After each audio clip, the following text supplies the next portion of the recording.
Ginoo. Hindi na natin pagkapuso niya kung itumit mo sa Ginoo ang iyong kabuhi. Pero mag-aangos ka sa balay naman, sa balay katapusan kung wala ka, walang pag-aangkon ang Ginoo sa iyong kabuhi. Kung wala mo pag-aangkon, ang kabuhi mo wala sa katapusan. Yes, sa mga nakakayo, sa Lagpoy, sa mga kabataan. Grade 6 ka man, first year ka man, second year ka man, or high school ka man, college ka man, kung nagtagaling mo, magpabikot, magpanawag sa Ginoo, this is now the right time. Come to the Lord. Mayaran ka po na last time. Yes. Ibayaran ko na kung gamot sa Ginoo. Sir Alcott, please raise your hand.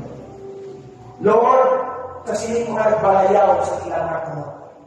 Salamat sa imo pagpandog sa ilang kadipusoon.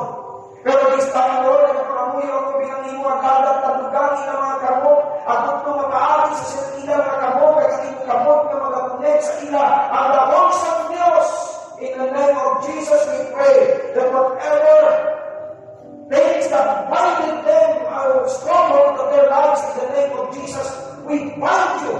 And we command you to get out of their lives right now in the name of Jesus. That's why, Lord, because of your declaration to us that you will never leave us nor forsake us, this time, Lord God, just as you have sent me, be sent me that will be honored to them. And I declare in the name of Jesus, freedom from the strongholds in the name of Jesus. Freedom from whatever sickness and disease. In the name of Jesus, we cast you all the strongholds in the life of our people, and especially those who are up front. We pray, Lord God, as we declare blessing after blessing, Lord, please open the windows of your heaven and pour out many blessings upon their life.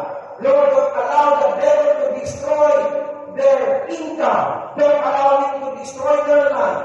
But Lord, we declare this time prosperity and blessing and abundance from poverty in the name of Jesus. That's Lord to us. Kaway hindi kami mag-suffer physically. Kaway Lord, hindi kami mag-suffer financially. Kaway Lord, hindi kami mag-suffer emotionally. Hindi man kami mag-suffer most especially spiritually. But we pray, Lord God, restore everything. Restore, Lord God, the things that were lost. We entrust to you, Lord, this time. Just as you have said to your disciples, receive it, the Holy Spirit and forgiveness. Receive the Holy Spirit's guidance and protection.